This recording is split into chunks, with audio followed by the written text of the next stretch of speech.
What's good, Chaotic Nation? It's your boy, Chaos here, and I'm continuing to rank my favorite Pokemon of each type.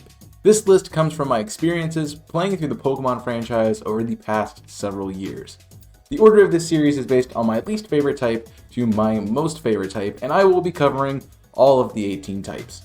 A dual-type Pokemon has the possibility to be considered for both types it has, because if a Pokemon is one of my favorites, I think it should be included on both lists where applicable. With all that being said, let's sit back and relax as we dive into the Dark type. Number 10, Absol. I like me some edgy looking Pokemon, and Absol really does fit that bill. There was always something really cool about that route that was after Four Tree City, since there are some really great encounters there, and some of my favorite Hoenn Pokemon exist in that route, Absol being one of them. Absol really has a nice design, which is why I originally enjoyed it. Absol also came in clutch during a match in the PDL when I had it on my team, and it also was a crucial member of beating the Elite Four of Ruby, Sapphire, and Emerald Sleep Block versus that I did. Also, shout out to Dave's favorite Mon for being just awesome. Number 9, Houndoom. Houndoom became one of my favorites in Pokemon XD Gale of Darkness. I rarely chose Flareon for my Evolution starter Pokemon, and I always ended up grabbing and adding Houndour to the team for a Fire-type coverage. It is a great mon in the early gens due to both Dark and Fire being special typings, and Houndoom having a pretty awesome special attack.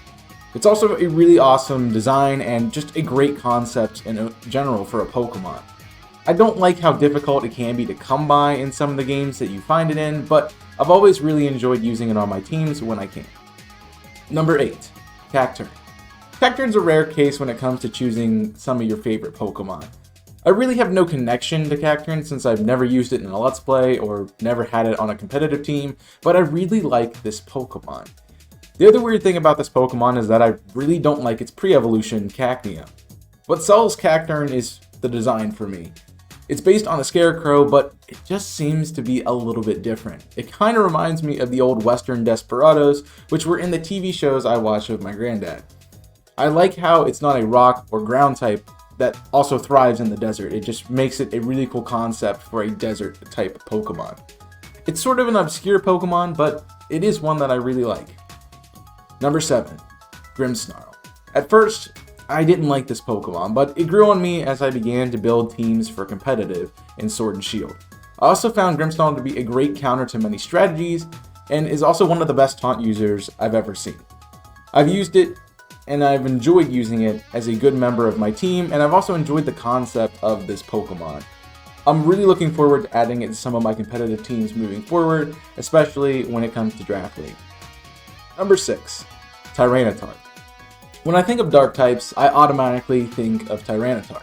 I love seeing the art of this Pokemon, as sometimes it looks incredibly cute, but it also can be incredibly menacing. You can see the variants in Tyranitar in the Pokemon Forever movie.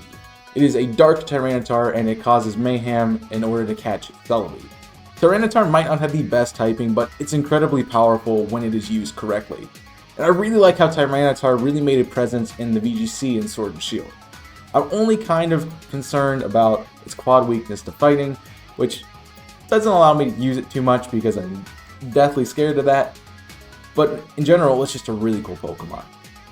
Number 5, Incineroar. I've had a weird relationship with Incineroar since it came out in Generation 7. I really liked Litten, but I hated the design for Incineroar, so I ended up choosing Rowlet as my starter in Sun and Moon. I eventually did try out Incineroar in Draft League, and it instantly became one of my favorite Pokemon to draft. I just think it's really bulky, and it has great utility, as well as it's an Intimidate support. I've really enjoyed the competitive prowess of this Pokemon, especially in the VGC in the past couple years, and even I kind of wanted it to be a fighting type, it still works well as a dark type too, and just as a really cool Pokemon. Number 4, Zoroark. This shouldn't come as a surprise to anyone since this is such a cheeky Pokemon, and I like to do some cheese every now and then.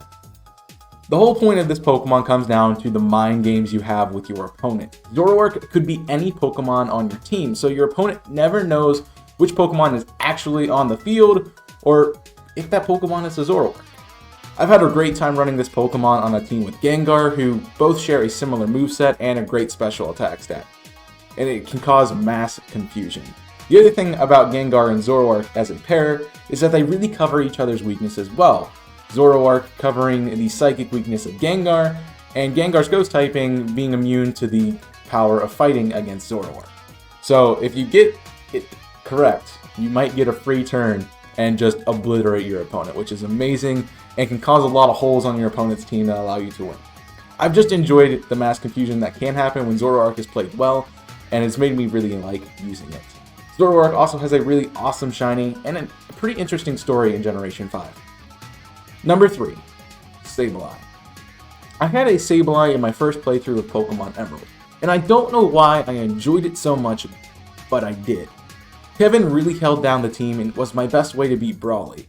Sableye was interesting since it had no weaknesses up until the release of the Fairy types in Generation 6. Sableye just fit niches as generations moved forward. Prankster is one of the best abilities out there for a defensive Pokemon, and with its Mega, Sableye found a new utility, being able to shut down entry hazards and cause a lot of madness. Sableye just has some unique qualities that make it viable in a variety of really niche scenarios, which makes me just enjoy using it. And if I hadn't had Kevin on my original Emerald team, I probably wouldn't like this Pokemon as much as I do, but Kevin really made me like this thing, and I use it every time I can. Number 2, Crocodile. Can I just say this Pokemon has one of the best names out there, like Crocodile. You have to say it with like kind of a Dracula accent, Crocodile. Crocodile was another reason I began to like the ground typing and the dark typing a little bit more in Generation 5. I also began to really appreciate dark types because of this mod. Crocodile is a fun option since it can lower the opposing Pokemon's attack and raise its own with Intimidate or Moxie as its 2 abilities. Crocodile is also very interesting since it can change colors from its pre-evolution, and it has a really shiny, like it's really bad. I had a great time redesigning it though, and I probably made my favorite shiny that I've ever made, with Crocodile shiny being a bright blue. Crook also has great utility with its boot pull, and it's a solid capability and can be used in a variety of different ways, making it a pretty awesome Pokemon and one that I like to use just for some utility. And number 1, Umbreon. This really should come as no surprise. I've said many times that I'm a massive evolution fan, so Umbreon being at the top of my list shouldn't surprise anyone. Despite how many dark types in this list are on the top of the other typing that they have, Umbreon always really has held its place at the top of my dark type list. Umbreon's my second favorite evolution, mostly because I like the typing of it, and the Pokemon just looks amazing. I would be remiss if I didn't mention Umbreon's bulk, which makes it just even better as a Pokemon, and made me like it a lot more once I started getting into competitive. Umbreon is also one of my favorite shiny Pokemon out there, because it's just amazing.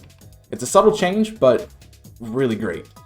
It's also just an absolute menace that resides behind its cute Eeveeness, making it my favorite Dark-type Pokemon. Thanks for watching, and I hope you enjoyed my favorite Dark types.